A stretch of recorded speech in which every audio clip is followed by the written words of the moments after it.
आप सभी का स्वागत है आपके अपने YouTube चैनल एक्सेस एकेडमी पर। दोस्तों, आज की इस वीडियो में 12,460 शिक्षक भर्ती सुप्रीम कोर्ट सुनवाई से जुड़ी हुई बड़ी अपडेट के साथ-साथ हाई कोर्ट से अचयनितों के लिए बड़ी अपडेट निकलकर सामने आ रही है। सेकंड काउंसलिंग फिर से कराने का मिलेगा मौका, हाई कोर्ट ने आदेश किया है जारी। क्या है खबर, जानते हैं विस्तार से। आप सभी लोगों से निवेदन है कि वीडियो को बिना स्किप किए अंत तक देखें, जिससे वीडियो में शेयर की गई सारी जानकारी को आप आसानी से समझ सकें। वीडियो में आगे बढ़ने से पहले छोटी सी रिक्वेस्ट है कि प्लीज वीडियो को लाइक करें, दोस्तों में शेयर करें। जितने भाई बहन चैनल पे पहली बार विजिट करें, प्लीज चैनल को सब्सक्राइब करके बेल आइकन जरूर दबाएं आगे की लेटेस्ट अपडेट पाने के लिए। तो आइए साथियों, शुरू करते हैं आज का ये वीडियो। दोस्तों, 12,460 शिक्षक भर्ती मामले को लेकर के कई मुद्दे इस समय निकलकर सामने आ रहे हैं। सबसे पहली प्रायोरिटी है कि जो 12,460 शिक्षक भर्ती में चयनित हुए हैं, उनके स्कूल आवंटन को लेकर के किसी भी तरीके से सरकार के द्वारा सुप्रीम कोर्ट से डायरेक्शन लेना, और वहीं जो अचयनित साथी उनकी तरफ से ये लड़ाई लगातार लड़ी जा रही है कि सेकंड काउंसलिंग जो ओपन टू ऑल कराई गई है उसे निरस्त करते हुए जिला वरीयता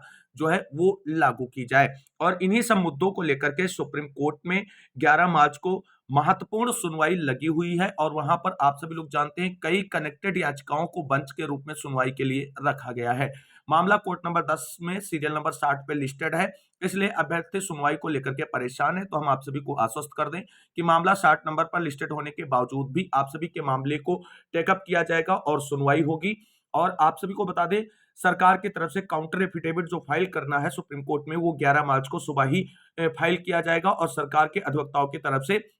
मेंशनिंग प्रक्रिया भी सुबह ही कंप्लीट की जाएगी। तो कुल मिलाकर के 11 मार्च की सुप्रीम कोर्ट सुनवाई जो है वो चयनितों के स्कूल आवंटन की राह खोल सकती है। और वहीं अगर स्टेटस क्यू से सरकार ने बहस करके रिमूव करवाने का प्रयास किया और सरकार के काउंटर एफिडेविट से और आर्गुमेंट से कोर्ट जो है कहीं ना कहीं सहमत नजर आएगी, तो थर्ड काउंसलिंग के लिए वैकेंट सीट पर जो है वो राह खुल सकती है और सुप्रीम कोर्ट की मुहर लग सकती है आगे की कार्रवाई सुनिश्चित करने को लेकर के। सारी चीजें आप सभी को बता दें, 11 मार्च सुप्रीम कोर्ट में सरकार की पैरवी पर डिपेंड करेगा, क्योंकि आप सभी लोग जानते हैं सरकार की तरफ से एएसजीआई यानी ऐश्वर्या भाटी मैम को भी केस की सुनवाई के लिए ब्रीफ किया जा रहा है, और वो 12,460 शिक्षक भर्ती में सुप्रीम कोर्ट में सरकार की तरफ से अपना पक्ष रखती नजर आएंगी। तो कुल मिलाकर के आप सभी साथियों को बता दें, 11 मार्च की सुप्रीम कोर्ट सुनवाई जो वो बहुत ही अहम है, और उसमें सरकार जो है एक तीर से कई निशाने कर सकती है, क्योंकि सरकार अपना काउंटर एफिडेविट फाइल करेगी और काउंटर एफिडेविट पर आर्गुमेंट करते हुए उसे अप्रूव करेगी सुप्रीम कोर्ट के अंदर, और सुप्रीम कोर्ट को कन्विंस करने में अगर सरकारी अधिवक्ता सफल हुए तो आप सभी को बता दें न केवल चयनितों के स्कूल आवंटन के लिए राहें खुल सकती हैं और डायरेक्शन मिल सकता है, इसके साथ साथ आप सभी को बता दें जो अपोजिट पार्टी की याचिकाएं हैं वो डिस्पोज ऑफ भी हो सकती हैं, जिस तरीके से लेखपाल भर्ती में हुआ था। और थर्ड काउंसलिंग और के लिए राहें खुल सकती हैं और सुप्रीम कोर्ट की मुहर लग सकती है, और जो स्टेटस क्यू 8 जनवरी का है वो भी रिमूव किया जा सकता है। आप सभी को बता दें, थर्ड काउंसलिंग तभी होगी जब सुप्रीम कोर्ट की तरफ से जो स्टेटस क्यू वैकेंट सीट पे लागू है उसको हटा लिया जाएगा, तभी होगा। इन सभी चीजों के लिए सरकार की मजबूत पैरवी बहुत ही मायने रखती है, क्योंकि सरकार ने अगर अपना पक्ष बहुत ही मजबूती के साथ रखा और सारी चीजों को अपने फेवर में करने का प्रयत्न किया, तो 11 मार्च का एक टर्निंग डे हो सकता है 12,460 शिक्षक भर्ती मामले को लेकर के। आप सभी को बता दें, थर्ड काउंसलिंग कुछ लोग कह रहे हैं नहीं होगी, तो आप सभी साथियों को बता दें जो वैकेंट सीट है उन पर थर्ड काउंसलिंग बिल्कुल होगी, लेकिन जब तक सुप्रीम कोर्ट की तरफ से स्टेटस क्यू रिमूव नहीं किया जाएगा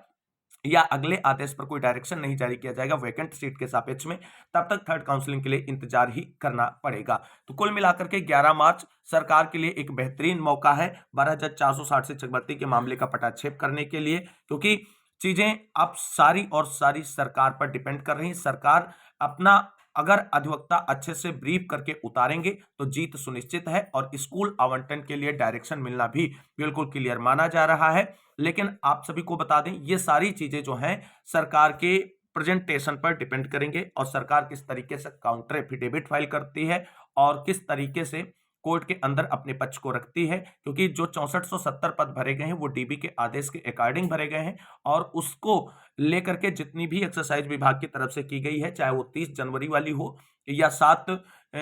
30 दिसंबर वाली हो या 7 जनवरी वाली हो, दोस्तों सबको एक्सप्लेन करना होगा। और अगर सब कुछ एक्सप्लेन करते समय कोर्ट कन्वेंस नजर आएगी तो स्कूल आवंटन के साथ साथ थर्ड काउंसलिंग के लिए भी राहें आसान होती नजर आएंगी। कुल मिलाकर के 11 मार्च हम सभी को इंतजार करना है। लेकिन उसके पहले आप सभी चयनित साथियों से बता दें कि आप सभी को 10 मार्च यानी संडे को ही निकल लेना है घरों से, और मंडे को 8 बजे बेसिक शिक्षा मंत्री संदीप सिंह जी के आवास पर अधिक से अधिक संख्या में पहुंचना है, जिससे विभाग और शिक्षा मंत्रालय पर एक प्रेशर बना रहे कि सुप्रीम कोर्ट में सरकार को बेहतर पैरवी करनी है और स्कूल आवंटन के लिए डायरेक्शन हर हाल में लेना ही है। तो सभी चयनित साथियों से निवेदन है कि आप सभी लोग कल देर शाम को ही अपने अपने घरों से निकल लें और लखनऊ पहुंच जाएं, जिससे सुबह 7 या 8 बजे तक हर हाल में वे लोग बेसिक शिक्षा मंत्री संदीप सिंह जी के आवास पर पहुंच जाएं, और आप जो एक इतने दिनों से दबाव बना के रखे हैं उसे आगे मेंटेन करें, और जिससे सरकार सुप्रीम कोर्ट में बेहतर पैरवी करे और स्कूल आवंटन के लिए डायरेक्शन ले। तो कुल मिलाकर के 11 मार्च सुप्रीम कोर्ट की सुनवाई बहुत ही महत्वपूर्ण है। अगर सरकार स्कूल आवंटन का डायरेक्शन लेने में विफल रही तो आप सभी को बता दें फिर कई डेटेड का इंतजार करना पड़ेगा आप सभी को स्कूल आवंटन के लिए, और ये इंतजार आप सभी का वर्षों का हो सकता है। इसलिए आप सभी साथियों से निवेदन है कि 10 मार्च शाम को सभी लोग घरों से निकलें और 11 मार्च सुबह 7 से 8 बजे के बीच बेसिक शिक्षा मंत्री संदीप सिंह जी के आवास पर पहुंचे। अंतिम प्रयास होगा स्कूल आवंटन के लिए और कुछ न कुछ अच्छा निकल कर आएगा 11 मार्च सुनवाई के लिए से सुप्रीम कोर्ट से सरकार के लिए और चयनित अभ्यर्थियों के लिए। कुल मिलाकर के चीजें सकारात्मक होंगी, लेकिन उसके लिए प्रयास हमें अंतिम और करारा करना ही पड़ेगा 11 मार्च सुबह 7 से 8 बजे। तो दोस्तों 12,460 शिक्षक भर्ती में सुप्रीम कोर्ट सुनवाई के बाद एक और बड़ी अपडेट निकलकर इस वक्त सामने आ रही है, जहां पर हाई कोर्ट का आदेश निकलकर सामने आया है, जो अचयनित साथियों के लिए बहुत ही अच्छी खबर है, और इसको अगर अचयनित साथी फॉलो करें तो उन्हें भी लाभ मिल सकता है। साथियों कल की डेट में आप सभी को बता दें मनीष माथुर सर की बेंच की तरफ से हाई कोर्ट की तरफ से एक ऑर्डर रिलीज किया गया है, जिसमें आप सभी को बता दें जो याचिका एक मारिया शाफीन एंड अदर्स के नाम से याचिका थी उसको निस्तारित करते हुए कल जो फैसला आया वास्तव में अचयनित साथियों के लिए बहुत ही बेहतरीन फैसला है। 12,460 शिक्षक भर्ती में सेकंड काउंसलिंग में छूटे अभ्यर्थियों के लिए ये बहुत ही महत्वपूर्ण खबर हो सकती है, खासकर उन अभ्यर्थियों के लिए जिनकी जो है मेरिट अच्छी है, यानी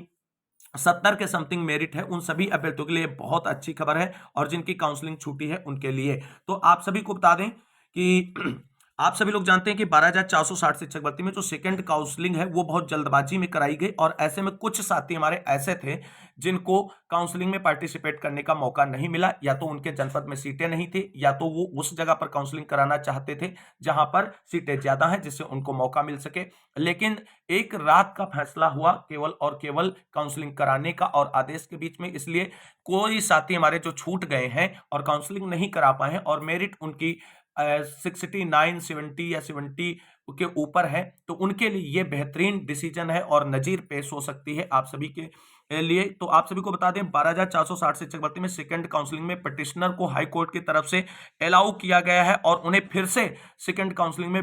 पार्टिसिपेट करने का मौका मिलेगा। हाँ दोस्तों बिल्कुल सही सुना आपने, यह मनीष माथुर सर की बेंच की तरफ से आदेश निर्गत किया गया है। तो आप सभी को बता दें 12,460 शिक्षक भर्ती में सेकंड काउंसलिंग में देर से सूचना प्राप्त होने से जो साथी काउंसलिंग कराने से छूट गए थे उनकी नियुक्ति का मार्ग प्रशस्त हुआ है दोस्तों, और हाईकोर्ट के आदेश में पिटिशनर्स को अलाउ किया गया है और पिटिशनर्स प्रत्यावेदन देकर के दोबारा काउंसलिंग करा सकते हैं दोस्तों। ये बहुत ही महत्वपूर्ण अपडेट है और ये आदेश निर्गत किया गया है मनीष माथुर सर की बेंच की तरफ से मारिया शाफीन की याचिका पर, और उन्हें अलाउ किया गया है।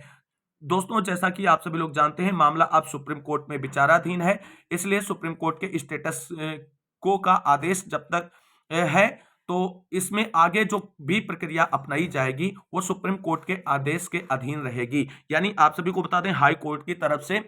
हमारे शाफीन की याचिका पर उन्हें सेकंड काउंसलिंग में फिर से पार्टिसिपेट करने का मौका दिया गया है और आदेश निर्गत किया गया है। हाई कोर्ट ने अपने आदेश में कहा है कि रिस्पोंडेंट नंबर 1 यानी राज्य सरकार एंड सचिव व डायरेक्टर को आप पुनः एक एप्लीकेशन देकर के सेकंड काउंसलिंग के लिए प्रेयर कर सकती हैं, और हमारे आदेश के बिहाफ पर आप एक प्रेयर कर सकती हैं और आपको सेकंड काउंसलिंग में पार्टिसिपेट कराने के लिए विभाग कोई ना कोई रास्ता जरूर तलाशेगा। और दोस्तों आप सभी को बता दें जो पिटिशनर अलाउ किए गए हैं सेकंड काउंसलिंग में फिर से पार्टिसिपेट कराने के लिए हाई कोर्ट के आदेश की सर्टिफाइड कॉपी पिटिशनर्स को लगानी होगी सेकंड काउंसलिंग के समय, और यह आदेश आप सभी को बता दें हाई कोर्ट हाई मेरिट अचयनित साथियों के लिए एक नजीर पेश कर सकता है और वो भी इसी बिहाफ पर आगे बढ़ सकते हैं। तो कुल मिलाकर के हाई कोर्ट की तरफ से एक बेहतरीन डिसीजन देखने को मिला है, और वो अभ्यर्थी जो अचयनित है जिनकी मेरिट हाई है और वो काउंसलिंग कराने से छूट गए हैं उनके लिए ये एक मामला जो है एग्जाम्पल के रूप में सेट किया जा सकता है और इसी ब्याह पर वो आगे बढ़ते हुए अपने लिए भी कोई रास्ते तलाश सकते हैं। तो अचयनितों के लिए एक बड़ी खबर निकलकर सामने आ रही थी। हाईकोर्ट के आदेश के ब्याह पे हमने ये चीजें आप सभी के साथ डिस्कस की। उम्मीद करते हैं जानकारी अच्छी लगी होगी। अगर वीडियो अच्छा लगा है तो लाइक करें, दोस्तों में शेयर करें और चैनल को सब्सक्राइब करें आगे की लेटेस्ट अपडेट के लिए। आज की इस वीडियो में बस इतना ही। मिलते हैं अगली वीडियो में, तब तक के लिए सभी साथियों को जय हिंद, जय भारत, वंदे मातरम।